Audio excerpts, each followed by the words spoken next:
Proverbs chapter 25. These also are Proverbs of Solomon, which the man of Hezekiah, king of Judah, copied. It is the glory of God to conceal a matter, but the glory of kings is to search out a matter. As the heavens for height and the earth for depth, so the heart of kings is unsearchable. Take away the dross from silver, and it will go to the silversmith for jewelry. Take away the wicked from before the king, and his throne will be established in righteousness. Do not exalt yourself in the presence of the king, and do not stand in the place of the great. For it is better that he say to you, "Come up here," than that you should be put lower in the presence of the prince whom your eyes have seen. Do not go hastily to court, for what will you do in the end when your neighbor has put you to shame? Debate your case with your neighbor, and do not disclose the secret to another, lest he who hears it expose your shame and your reputation be ruined. A word fitly spoken is like apples of gold in settings of silver. Like an earring of gold and an ornament of fine gold is a wise rebuker to an obedient ear. Like the cold of snow in time of harvest is a faithful messenger to those who send him, for he refreshes the soul of his masters. Whoever falsely boasts of giving is like clouds and wind without rain. By long forbearance, a ruler is persuaded, and a gentle tongue breaks a bone. Have you found honey? Eat only as much as you need, lest you be filled with it and vomit. Seldom set foot in your neighbor's house, lest he become weary of you and hate you. A man who bears false witness against his neighbor is like a club, a sword, and a sharp arrow. Confidence in an unfaithful man in time of trouble is like a bad tooth and a foot out of joint. Like one who takes away a garment in cold weather, and like vinegar on soda, is one who sings songs to a heavy heart. If your enemy is hungry, give him bread to eat, and if he is thirsty, give him water to drink. For so you will heap coals of fire on his head, and the Lord will reward you. The north wind brings forth rain, and a backbiting tongue an angry countenance. It is better to dwell in a corner of a house top than in a house shared with a contentious woman. As cold water to a weary soul, so is good news from a far country. A righteous man who falters before the wicked is like a murky spring and a polluted well. It is not good to eat much honey, so to seek one's own glory is not glory. Whoever has no rule over his own spirit is like a city broken down without walls.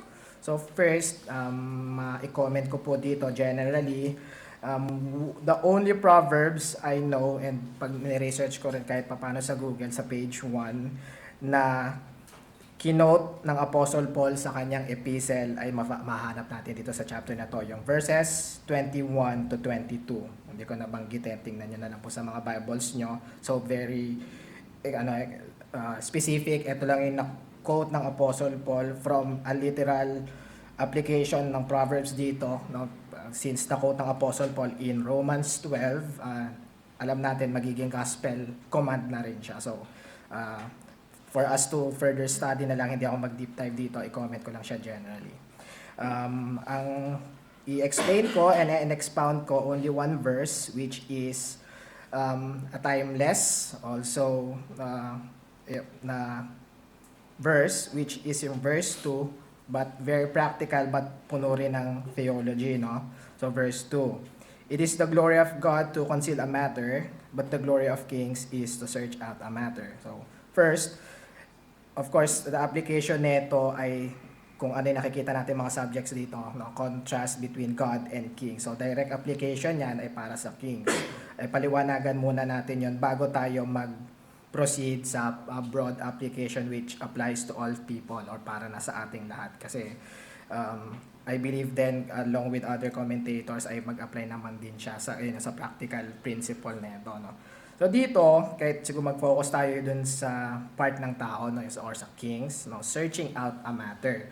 O, sa mga words muna, no, yung conceal a matter dito or conceal. So kung kaparehas ko kayo ng isip or huhulaan ko, iniisip nyo dito, yung mga concealed matter dito of God is, ano ba, mga spiritual or biblical truth, no, particular para i-search out ng king, no, so hindi po. Yung ibig sabihin dito, or una, so ano mo na yung concealed, no, mga deep truths ba ito? Actually, it's not deep.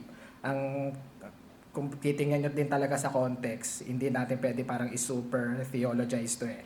Ang kinoconceal lang dito, yun nga, may kinalaman sa pamumuno ng king. So mga concealed ito, seemingly hidden at the yung opportune time o exact time na makakailangan ng king i-search out yung matter niya. So not too deep, no.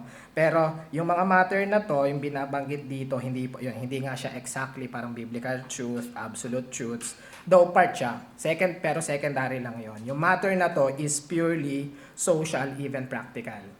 I-apply yon yung matter na yon. No? So with that, no, yung sa pagpapaliwanag ng mga terms na yon by Dr.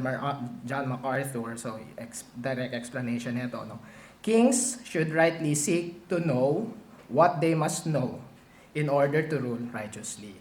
So yun yung pinaka direct meaning nito. But alam nga natin, pag i-apply na in general or in broad sense, yung searching a matter na to is, ito na yung part kung tayo sa mga reform, yung nababanggitin ni Pastor Joey. Ito na yung principle na parang advice sa atin kapag harap na tayo sa isang paghakbang, di ba? Ito na, kumbaga, yung sinasabi niya pag sa church meetings natin, maghahakbang tayo sa isang activity or isang plan, i-gather natin lahat ng alam nating truths in the Bible, then tsaka tayo hahakbang. Bali, pinagsama na siya.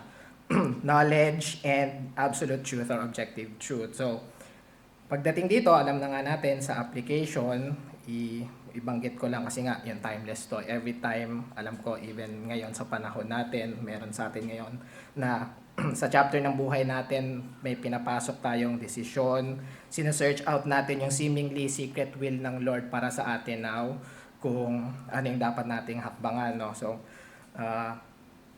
siguro, i-exhort ko lang ulit ng maliwanag na, lalo na sa ating mga believers, yun nga, secondary yung pag-alam natin sa truth, but then, yun pa rin yung pundasyon natin. So, as an exhortation, lalo na sa mga believers, I expect at least yung Bible natin, nabasa nyo yung end-to-end neto at least one time. Bago tayo maghahakbang dun nga sa mga alam natin ding excuse me, wise counsel na dapat nating hakbangan. Kung dito, sa Kings, sa pag-rule righteously, sa makita rin natin, pag-apply ng truth na to in general, ay medyo itweak ko, no? So, we should rightly seek to know or seek to do what we must know or do in order to live honorably. So, medyo madaling sabihin pero pag application na, I think medyo mahirap siya lalo na kapag mabibigat yung consequences ng gagawin nating pagpili. So, yung another term, yung nababanggitin ni Pastor Joey, na yung matuto tayong basahin o intindihin yung providence ng Lord. So, years of or sabihin natin talagang much prayer ang kailangan, much counsel kapag hahakbangan na natin. But prior dapat dumating sa point na yon ay dapat talaga tayo much inquiry and much study of the Word. Unang-una na yun sa Word. No? Kung magbibigay tayo example neto, I expect, alam niyo yung unang or isa sa mga unang kasong hinatulan ng Haring Solomon, mismo ang Haring Solomon gawin natin example dito. Yung may dalawang nanay, diba? Yung nagki-claim yung isa. Hindi ko na masyadong bubuin yung kwento, but diba? Ang searching out a matter para sa Haring Solomon nung paghahatol na yon, diba? Mabuhay, seemingly secret, parang secret pa siya, no? Mabuhay yung anak o lumaki yung anak doon sa totoo niyang nanay. Kasi alam natin yung ending. Napunta pa rin talaga nga yung anak, yung buhay na anak doon sa totoong nanay. Pero pag yung ma-apply na yung truth na to sa atin, kahit paano ngayon, masabi ko, no? Yung searching out a matter na to, even with much objective truth na alam natin, magva-vary pa rin siya from time to time. Kasi kung ulitin, mangyayari yung same situation na yon. So may second time, third time, kasi alam din natin sumikat yung kaso, di ba? Nalaman sa buong nation. Kung maulit yung ganong kaso, yung suspect na nanay, yung totoong nanay sa susunod na kaso, pwede na siya magbait-baitan. Kasi alam na nga, yung ginawa yung naging judgment nung sa una, hindi nagpakabait yung nanay, patayin daw yung anak, nalaman hindi siya. Sa susunod, pwedeng dugain na nga ng iba, mangyayari, yung application iba na rin. Ito yung ibig sabihin dito, yung searching out a matter. Very practical and social. So, pagdating pa sa application nga natin sa panahon natin ngayon, in the spirit, no, spiritual sense, lalo sa church, pagkilos natin, yan yung mga mabibigat ngang paghakbang natin sa buhay, kailangan talinuhan natin. Yun yung siguro may expound ko dito. Ano ba yung mga mahalagang parte ng buhay natin, no? Career, marriage, or even kahit pag-join sa church, kasi malalaki nga yung consequences dyan. Time, strength, resources, even our very own peace and freedom yung nakasalalay para sa pag-search natin ng matter na secret, seemingly secret sa panahon ngayon. And siguro lastly, yung term dito na glory, no? Kasi what you will get in searching out that matter is a glory. Yung glory dito, kahit itanong nyo sa mga nag-aaral, kahit sa mga pastor natin, same word yan, Hebrew and Greek ng honor. So I'll use siguro term honor, no? When you rightly search out the matter, yung like currently ngayon ay secret pa sa mga isipan natin, kung matutupad natin yung totoong kalooban ng Diyos, it will be an honorable thing for you kung maa-accomplish mo yan. So, yun po yung meaning yan dito, and even ma-expound natin. But, siguro add ko lang din, on the other side, on the flip side, of the interpretation, or interpreting this, I should say na, in a Calvinistic way. Alam naman natin, lahat din ng nangyari sa nakaraan, kung ano pang mangyayari, inordain ng Diyos. So, kung ano man yung secret will ng Diyos na yon, kahit pa sa sarili natin pagpili, parang una hindi natin matanggap, hindi natin kaya, yun talaga yung honor ng Lord para sa atin. Or even yung honor na to is honor of people. Halimbawa, sa larangan din ng pag-aasawa, no, yung magbigay tayo example. Kunyari, may isang tao, may isang, sabi pa natin believer, no, parang sa providence ng Lord, may nakasama na siya, almost nagkamabutihan sila, kitang-kita niya yung qualities, no, godly, mature, tas medyo maganda pa yung hulma ng mukha, no, so talagang panalong-panalo na. But then, mag-move forward, seemingly, ng pagka-search out niya, no, akala niya yun yung very honorable thing sa kanya, pero hindi. In the end, ang ending is, ang kalooban pala ng Lord sa kanya, almost same naman, no, godly pa rin, mature pa rin, nga lang yung hulma ng mukha parang nabitin sa pag-evolve. So, gano'n, no? Wala pong mag-violent reaction, no? Hindi po kayo to. Iba to. Diba, ganun siya. So, kahit parang hindi honorable sa iyo, but interpreting this on that way, no? Yung pa rin yung honor ng Lord para sa iyo. Even kahit hindi lahat ng tao ma-honor yun, but then some of them will honor yung, di ba, yung naging ending yun, nakapagpakasal pa rin naman. Honorable thing pa rin sa iba yun. So, ganun yung kalakihan netong text na to, as an exhortation sa ating lahat, lalo na sa mga malalaking choices na gagawin natin, nakaabma sa atin ngayon, or even ngayon as a new year, unahin nyo pong balahin yung Bible. Yung objective truth na to, kung believer kayo, hindi nyo pa nababasa ng buo, I encourage you first, nasa umpisa pa rin naman ng year, maghanap kayo ng Bible plan na yearly para mabasa nyo siya. Then, match counsel yun nga. Pag sa actual na match counsel, nandyan po yung dalawang pastor natin, and by yourself, much prayer para ma-accomplish natin yung honor talagang pinlano na ng Diyos para sa atin. So, yung outcome natin ay maging honorably.